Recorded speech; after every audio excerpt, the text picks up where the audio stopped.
trust your gut, watch your back.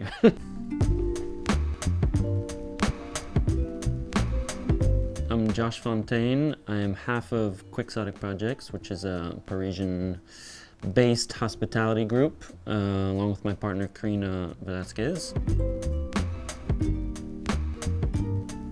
Keeping your suppliers happy, keeping your investors happy, employee happiness, environmental metrics. I think if you can do all those things, you're pretty much on the way to success. Sometimes the financial thing just gets you in the end, but if you're 100% on everything else that you believe in, I don't think it's necessarily a failure.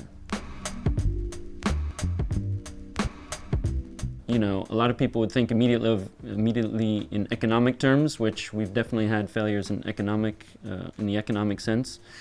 But there's also something to be said for not listening to kind of a voice in your back of your head when you're like, you know, this was our original vision for something and we have these forces pulling us, you know, in multiple directions, but being strong enough to say that, yes, we're going to ignore them and we're going to go in the way that we imagined. One big time in the history of our company where we got pulled off the rails, and that ended in which I would say would be the biggest economic failure as well, which is our foray into the big restaurant at Palais de Tokyo, Les Grands Verts, where we had won this competition to renovate and operate the restaurant of a museum, which was a lot bigger than anything we'd done before.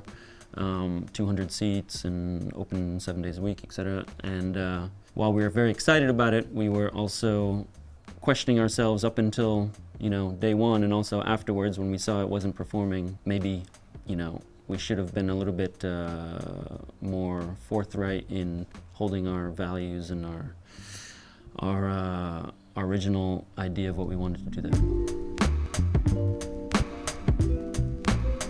there. We kind of gave, I think, too much confidence in the people of the museum, for example, that had nothing to do with the restaurant industry. We were like, oh, well, they know the clientele better than we do, they know the neighborhood better than we do, so why don't we listen to what they're saying? And I think that was a mistake in the end. We can say no, and, you know, we did say no before to a lot of other things, but when you see someone kind of dangling a carrot and being like, oh, look, we'll, like, you know, build this restaurant for you and it won't cost you anything and all you have to do is this and et cetera, kind of still have to take a step back and be like, is that the right, you know, is that the right step for our company? Is also, will we enjoy doing that?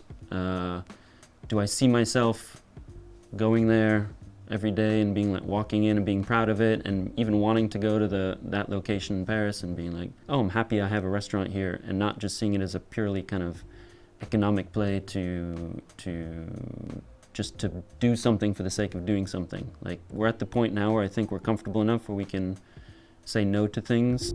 Thanks so much, Josh.